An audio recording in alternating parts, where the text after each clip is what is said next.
So we're here today as a coalition of dozens of majority Black-led community organizations to make our voices heard. We know that President Trump has been talking about Chicago. He's been making sensationalized, racist threats about our city since at least he first ran for president in 2015, and we know that that's not right. That's not us.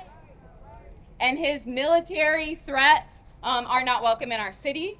And so with that, we have an exciting lineup of a broad base of organizations that represent Black communities in Chicago, that represent leaders in the space of the public safety and community safety sector. And to get us started, I'm going to introduce Richard Wallace, the Executive Director of Equity and Transformation.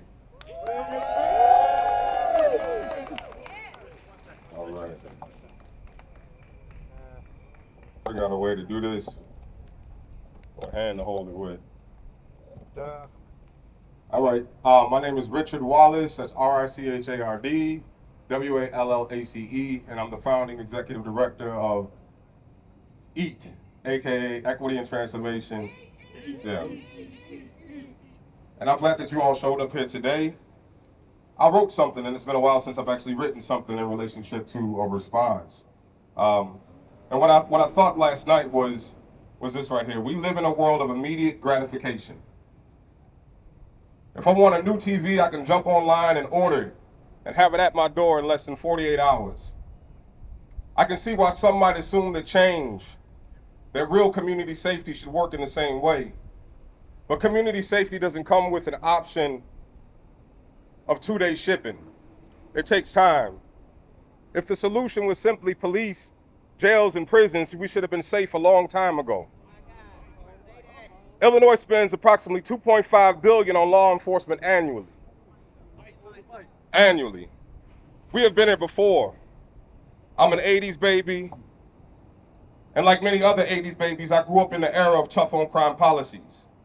My father served 30 years in prison before he died in Dixon Correctional Facility in 2011, a direct casualty of those policies. My father, like many other Black fathers at that time, fell victim to that idea of immediate gratification packaged as the war on drugs and entered that revolving door of mass incarceration.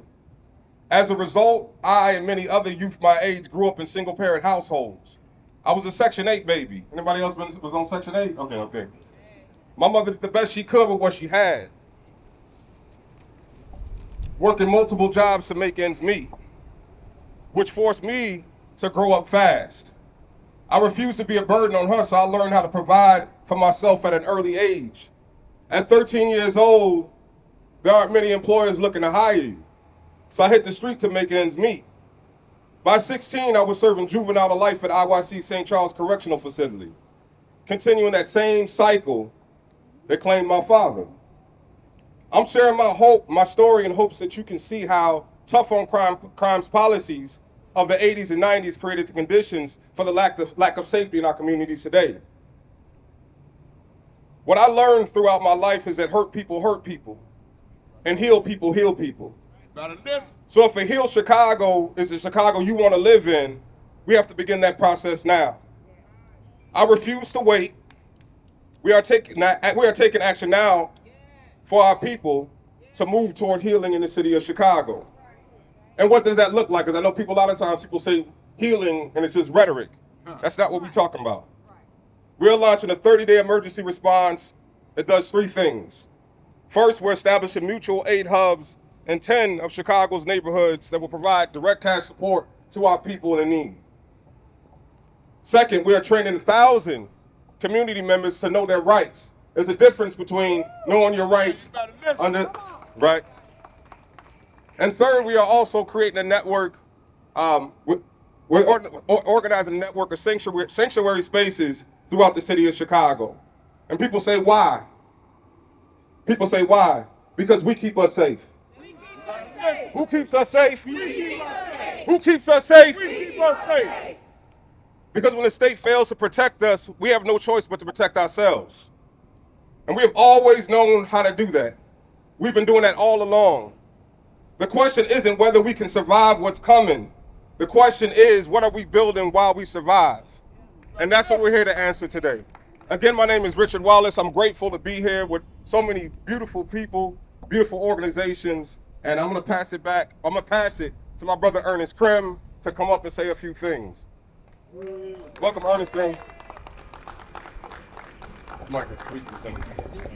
Teacher voice. Okay. Right here? Okay, perfect. First off, I'd like to introduce myself to you all. My name is Mr. Ernest Krim III. I am a equity and transformation leader through the Joliet chapter, born and raised in Chicago. I'm a former classroom educator and author who still currently collaborates with various schools in Chicago and around the area on topics of equity, justice, and restorative justice. Before I even continue, I think it's important to acknowledge that on this day, that 70 years ago, our brother Emmett Till was lynched, murdered in Mississippi from Chicago. And we've never received justice as a community. It's important to understand that right now we are in the midst of Black August. In 1833, on August 28th, the UK abolished slavery. We understand that in 1963, on August 28th, Dr. King also gave his famous I Have a Dream speech. We also understand that there are some cases of injustice on this day as well, like in Matilda's situation. Hurricane Katrina was ravaging our community in New Orleans. We understand that in 2008, Barack Obama accepted a presidential nomination on August 28th. And we also understand that in 2014, Kaepernick publicly explained, for the first time, why he was deciding to take a knee. Understand, almost a decade later, we are still talking about the same situations.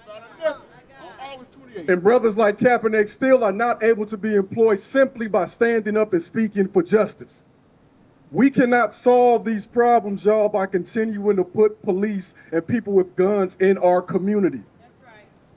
We talk time and time again about how crime is down, but the truth is, no matter how low crime is, we will always be viewed as criminals in this country until there is restoration and reparation done. We understand that what Trump wants to do, this insidious plan, is right on par with what he has always tried to do and how he has always viewed us. I want to also make sure that I acknowledge that there are very real concerns in our community by people who are face to face with some of the issues stemming from systemic violence, because the violence that we see is the result of the violence of this system. That's right. As we sit here and it's still summer, we can talk on and on about how no one was ever even prosecuted by the race riots in Chicago. No one was ever prosecuted what would happen with Emmett Till. The various people who have killed our people in our community with the badge have never been prosecuted. So how are we supposed to feel when they come to our neighborhoods declaring they're gonna protect us? That's right. That's what say that. In DC, in this very moment, it's estimated that it's gonna cost $1 million a day, or is costing $1 million a day, to have federal troops stationed in our communities to continue the perpetual criminalization of us. If they come to this community just a week, think about where that $7 million could have gone. If they here for 2 weeks, that's $14 million. As someone who was in the class for 12 years, we know time and time again that studies show that if you want a child to stop getting in trouble, then you have to teach and treat the whole child. Why is it that educators are doing more to restore our communities than those we elect to do that job? It's mandated that we got social emotional learning, that we have breakout rooms for kids, that people go through trainings. But you could just walk off the street and because you're a billionaire, you could become a president and declare you know what's best for us. So for our people right here who are harmed the most in Chicago, in the area, and around the country, we are stating and proclaiming and demanding that we have investments in our community, not just on the city level, but on the state level, on the federal level, because that will be the thing that will truly help the issues that we face. Thank you all for listening.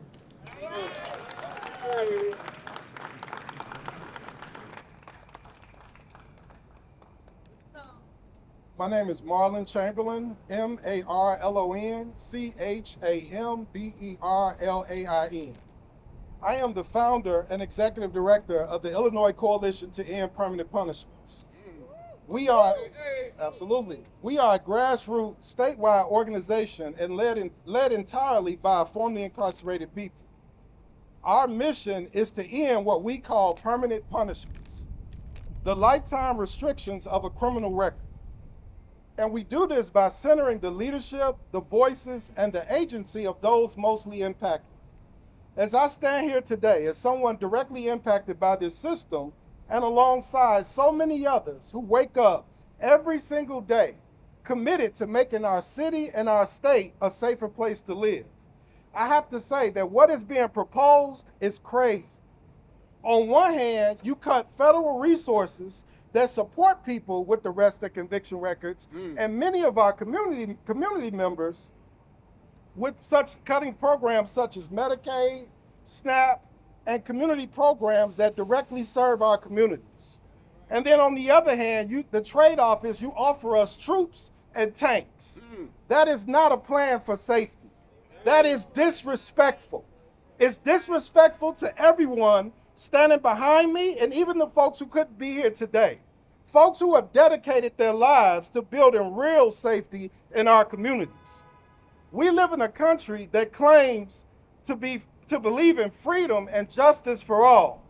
But time and time again, we've seen how those words don't always apply equally. Black and brown communities are all too often treated as exceptions, criminalized, surveillanced, and punished rather than invested in. That is not freedom. That is not justice. And we refuse to accept that. If this was really about public safety, we would see investment in root cause solutions. And we also have to break down the difference between security and safety. Because the way we hear Chicago being described sounds like a playbook that we've seen before. And I want to dispel the myth that black folks read and we know history. Using criminal records as an excuse to dehumanize people, treating them as others, as threats to be controlled, or people we must be protected from.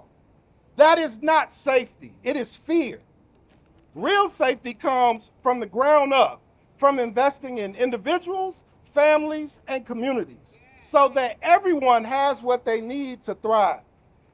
That is the work that we've all been doing here in Chicago. And we're not saying that to say that things are perfect, because we know that they're not, and there is much more work to be done. But let's stop the games. And what we don't need is threats or more fear or tanks. We know what we need, and those things are resources for healing, jobs, and second chances. We need investments in our people, not occupation in our communities. We also demand better leadership from the highest office in the land. In leadership, you don't get to pick you don't get to choose who you want to lead. You are responsible for everyone. You don't get to threaten people who don't agree with your policies or your vision for the country and expect us to lay down and not respond. Real leadership brings people together from all walks of life to create solutions. And that is what this moment is calling for. And I want to be crystal clear. We do not need more barriers or punishment. We need bridges and opportunity and resources. Because true safety, the kind that lasts and is real, will only come when we are trusted to lead, when we are given the resources we need to lead, and when we are seen not as problems to be managed, but as partners building a future worth fighting for. Thank you. Thank you so much, Marlon. And I just want to let folks know we can let our speakers know when we're feeling what they're saying today. Okay, so let's try to do that. That's fine. I was feeling a lot of what you were saying. Our next speaker, who I'm going to bring up, is Liddell from the Nicholas Lee Foundation. Thank you so much.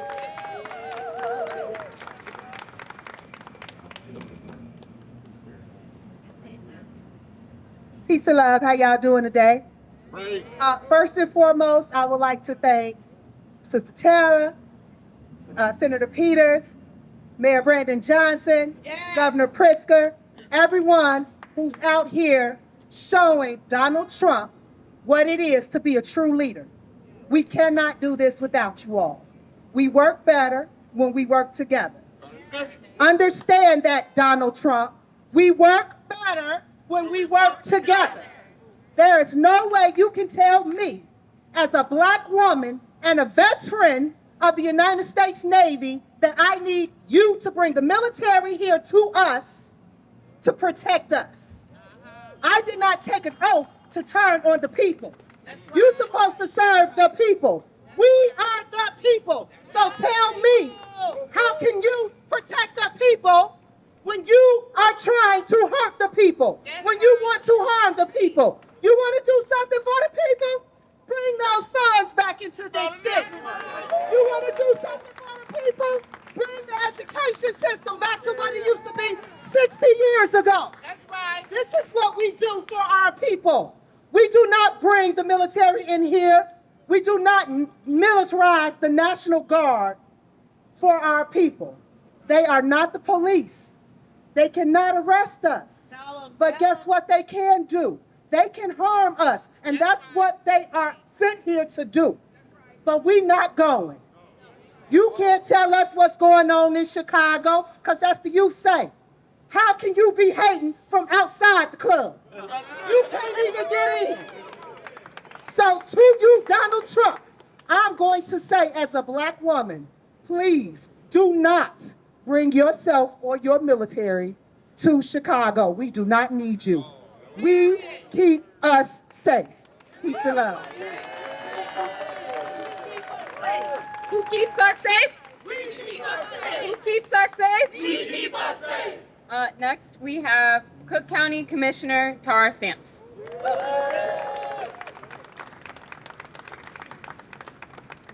Good afternoon. Thank you, brother, for that history lesson on all of the momentous things that have happened in this country on August the 28th. And also 29 years ago on August the 28th, I laid my mother to rest, the late Queen Nzinga. So it's fitting that I would be called to this podium today, not just as an elected official, not just as a veteran educator, but as a black mama. And so my words today is not necessarily for you, media. It's for black women. Because heavy is the wound that bears black babies. Heavy is the wound that bears black sons. That's right. And so this, my beloved, is an open letter to you. My sisters, I write to you as a black mother, grandmother, teacher, unionist, activist, and elected official. I write with the weight of our history and the urgency of our present moment heavy on my heart. We are living through a dangerous time. An authoritarian, fascist tide is rising in our nation.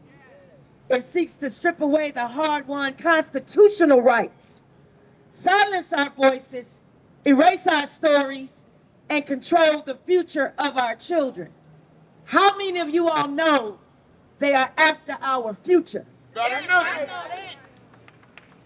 We are not new to this. Black mothers have always been the guardians of democracy in this yet-to-be United States of America.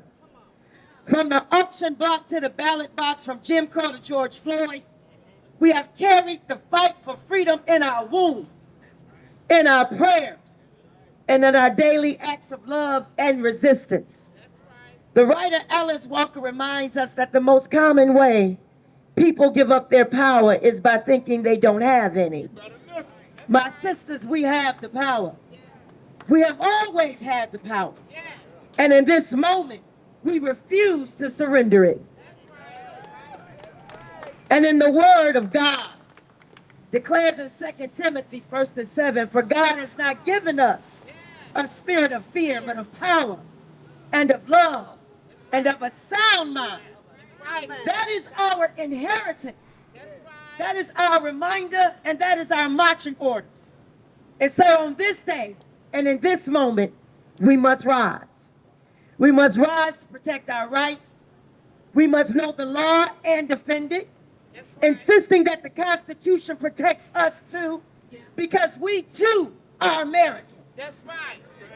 We must show up in classrooms, at City Hall, at courthouses, in churches, and at the ballot box to make sure our voices are heard and our communities are not erased. Yes. We must rise to protect our children.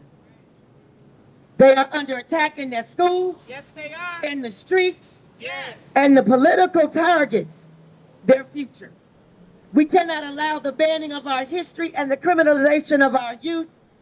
Let us tell our children the truth about who they are That's right. and remind them daily that they are brilliant, That's they are right. powerful, and they are deeply loved. And we will protect them by any means necessary. We must rise to protect ourselves. Our mental and emotional health are not luxuries. They are essential for this struggle. Rest, therapy, prayer, sisterhood, joy. These are not distractions from work. They are the work. A weary warrior cannot win a war. That's right. We fight back in every way that we can, with our votes, with our organizing, with our money, with our voices, and our collective power. We build coalitions. We demand justice. We prepare our children to carry the torch further than we can. Because what they fear most is not just our resistance, it is our unity. It is our radical solidarity. It is our brilliance and our unwavering love for each other. This moment is urgent, but it is not hopeless. We have faced worse, and we have overcome worse. Our ancestors are proof that we can and we will endure. We are the children that survived chattel slavery. Yes, come on. We are the children that survived the Middle Passage. We are the children that survived civil unrest in this country. Yes. We are the inheritance of what has already been won. Yes. Let us rise together, Black mothers, to protect our children, ourselves, and the generations yet to come. The future is counting on us. Sister Maya Angelou reminds us in her timeless poem, And Still I Rise, bring in the gifts that my ancestors gave. I am the dream. Yes. I am the hope of the slave. And so I rise, I rise, I rise. In sisterly love, struggle, and solidarity, Ashe.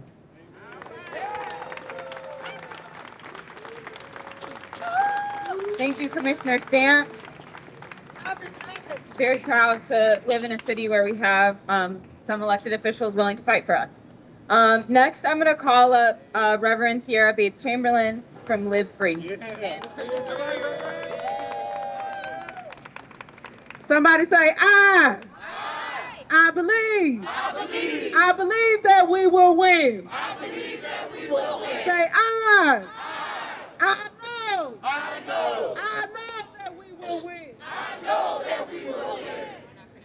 Good morning, everyone. I am Reverend Sierra Bates Chamberlain. I'm the Executive Director of Live Free, Illinois.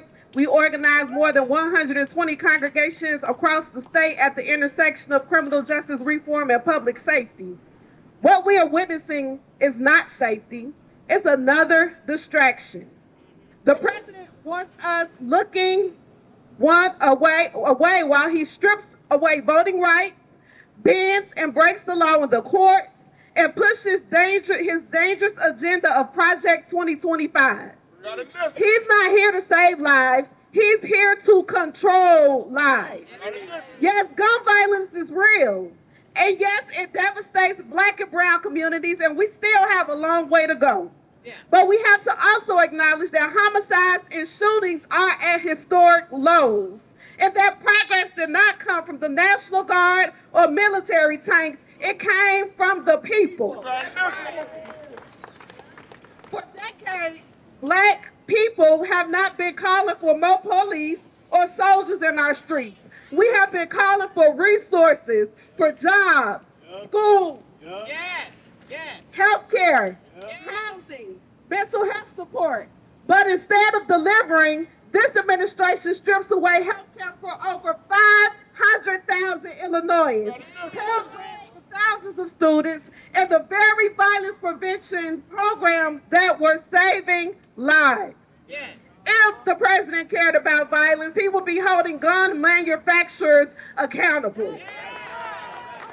He would be asking why our children can get Draco silencers and other military artillery in the first place. He would be cutting off the pipeline of weapons flooding our streets that primarily come from states that he's protecting, and not cutting off resources that we need to survive. And let's be clear, this is not just about Chicago. This is about the soul of our country. While he militarizes our neighborhoods, he is also plotting to dismantle our democracy. Yes, This is why we must fight fire with fire. Yes, Not right. the petty fight of the middle school dozens, but a fight rooted in strategy and unity and in organizing. That means we have to build power. That's right. We cannot afford to be divided. Yes, we may have our differences, but around this issue, saving our country and saving our democracy, we must stand together as one. Because when we are united, no president, no administration, and no military can break us. So let me say this directly to Mr. President. You can bully a lot of folks. But when you come to Chicago, when you come against the people united in faith and freedom, you're going to run into a brick wall. This is our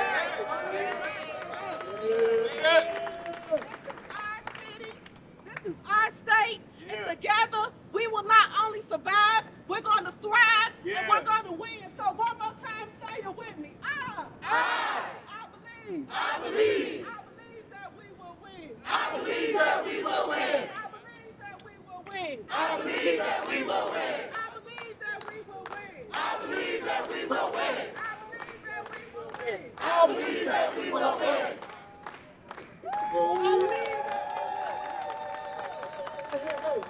Okay. Next up, we're going to have Jasmine Smith from the Chicago Alliance Against Racist and Political Repression. And for our speakers, there's just a request to be closer to these mics. To be closer to these mics so they can catch the audio. Mic check. All right. All right. Good afternoon, everyone. I am activist Jasmine Smith, JASMINE SMITH. I am with Chicago Alliance Against Racist and Political Repression. I am one of the executive members and co-chairs of our campaign to free incarcerated innocent torture survivors and wrongful convictions. So we are out here today standing against Trump and his many scare tactics that he's trying to pull on the black community. And we are saying hell no, because we don't need the troops. What we need is us. We need more organizations to come together like this to continue to bring down the crime rate with the most elected officials that's standing with us to help prevent crime in our city. We don't need people to tell us how we police our communities. We can police our own communities. We can help our own children.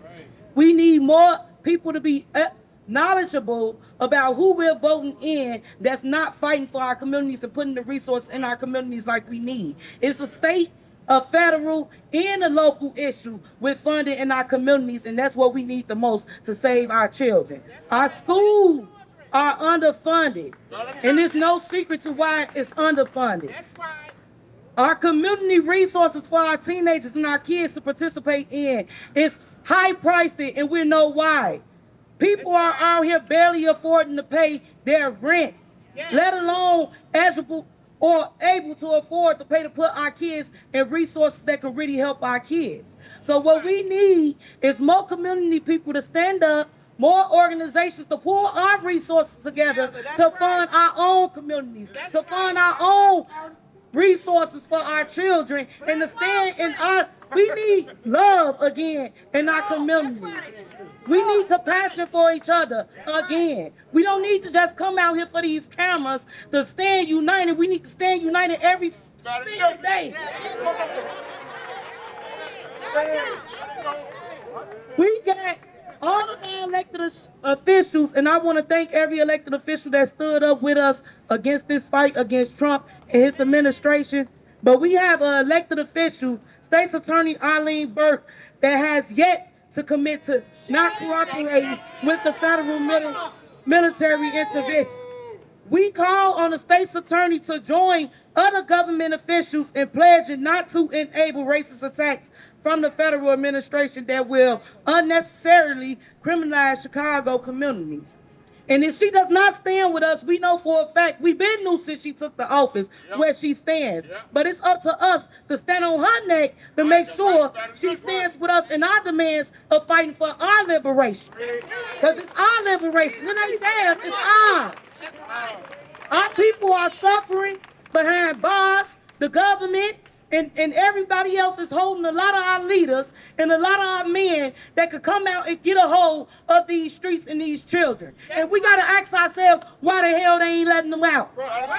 We got to stand together to fight more against the prison system, against the way that they are harming us, criminalizing us, and it's only going to take us, I can't say it enough, we got to unite more, and we got to stand up more, and forget these cameras because the media is propaganda every damn day. It's going to take us to show face in our communities and to save our communities. All power to the people.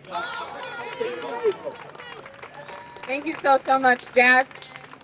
I know that's right.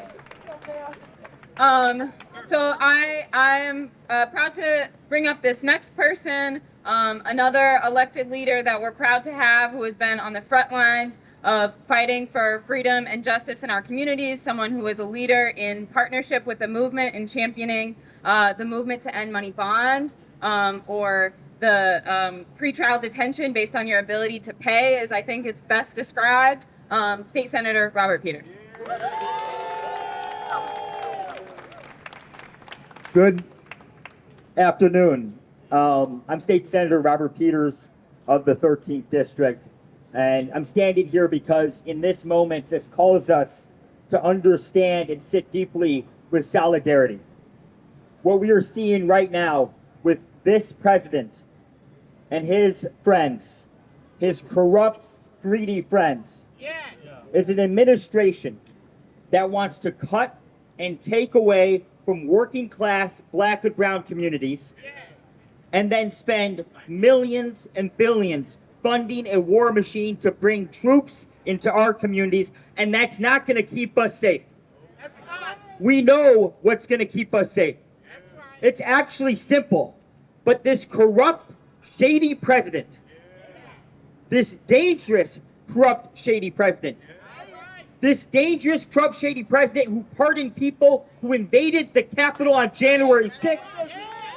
If there's anybody who knows about crime and knows how to commit it, it is the President of the United States. And it's not enough for us just to call it out. We must fight it back. We must fight back. We know what gives us safety. People need health care. People need food on their table. People need a roof over their head. People need to be able to get to work, and when they get to work, they need to be able to organize and work.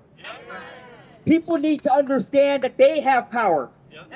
It's not going to be Donald Trump and his billionaire donors who think that they could just drain us, take out of our pockets, use fear-mongering, divide up our communities. We have to resist that. We have to stand strong. Whether you're an immigrant, you're black, you're trans, you're an American, and we will have your back. And no dictator-ass motherfucker like Donald Trump is going to stand in the way. I'm not supposed to curse. I'm running for Congress. I gotta be all nice. I gotta be all professional. But this is a moment of deep crisis, and it pisses me off. So I'm honored to stand here in solidarity because someone is discussing Donald Trump. And I want to say to everybody, whether you're Democrat or Republican in this moment, I don't care what party you're in. The authoritarianism that we're facing right now calls on you to stand up and fight back against this. This is not a partisan issue. This is an issue about our safety, our dignity, our well-being, and freedom. And I will just say, I was in Berlin, and I was walking around and feeling the immense sense of history. We're living in a historic moment of immense pain. And we must be rooted in this and fight back against it. And I'm going to end on this, to quote the Bible in the book of Proverbs, Without a vision, the people will perish. I stand here with people who have a vision that makes this country better for everybody, and not just to line the pockets of people who want another yacht. Thank you.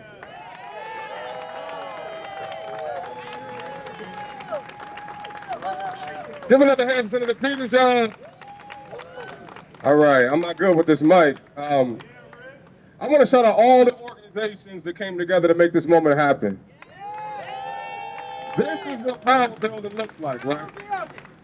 And I get to bring up somebody who don't want the cameras, doesn't want a lot of recognition, but put a lot of labor in for this moment to become possible. So I'm gonna bring up my sister, my co-conspirator, Asha Ransby. Come on up. Thanks, Rich. Thanks, Rich. Thanks, everyone. My name is Asha Ransby Sporn. I'm with the Chicago Black Voter Project. Really incredibly proud and invigorated and feeling strong being here alongside dozens of community organizations that came together just since Trump's press conference on last Friday to show this strong show of force that we oppose his threats to send a military occupation into our city. We also oppose his implication that the fact that there are a handful of Black people wearing MAGA hats in our city are representative of our communities. We are representative of our communities. We have from the Chicago Alliance to the Urban League to Rainbow Push to Equity and Transformation to BYP 100 to so many other important organizations at our table. And I'm just going to reiterate our core messages today. We do not want Trump sending military troops of any kind into our city. That will not make us safer. We know that in addition to the threats of sending National Guard or ICE or whatever agencies he has into our city, the cuts that Trump has made already to things like Medicaid, to SNAP, to other types of public funding that our communities rely on, that's millions of Black families, millions of working class families in the state of Illinois that will be impacted by those cuts. Those are things that make us less safe too, have already been an attack on the safety and well-being of our communities. The fact that he is threatening to withhold even more resources based on the fact that we have passed policies like Jasmine talked about, like Senator Peters talked about, to invest in the restoration and health and safety of our communities. He's threatening to withhold more resources because we've passed reforms that are for the benefit of our communities. That's not right. We know that these wins that we've had have been working to make us safer. We know that when we say we keep us safe, Chicago keeps us safe. We do not need Trump. He has no business as a part of that. And then lastly, I'll reiterate what Jasmine said. I'm also very proud. You know, we may have our differences on a wide variety of issues at the city, at the state, at the county level, but on this issue that Trump does not need to be sending any type of military or other federal law enforcement into our city. We are united across most parts of city, state, local, and county government. And I was a part of a movement in 2015 that called out the cover-up on the part of the mayor and the former state's attorney of the police murder of a young Black person in the city of Chicago. And we pushed that state's attorney out of office because we knew that she was corrupt. She was a part of a corrupt system. We pushed the mayor out too. Rahm Emanuel who? And unfortunately, someone who, dare I say, might be even worse, is back in that seat using her discretion to lock up more people in our city. Yes. And she is one of the few local elected officials that has yet to sign on to say that she won't cooperate with this unnecessary racist occupation of our city, and we should pay attention to that. We should call on her office to not cooperate and, you know, remember who stood where when election time comes around. Yep. Yeah. Thank you for being here.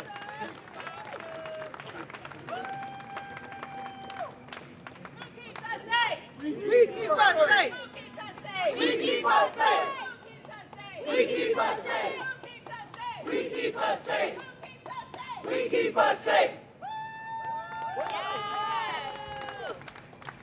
and our very last impromptu speaker, Stevie Bias from Chicago Votes. I have absolutely nothing prepared to say. But I know in my heart that Trump don't need to be in our city. The National Guard don't need to be in our city. We've been making our city safe. We're anti-fascist in this city. We're anti-authoritarian in this city. We're anti-white supremacy in this city. And we'll run you out the city like we did last time if you come here. You know? We can protect ourselves. That's it. Thanks, everyone. Are there any questions?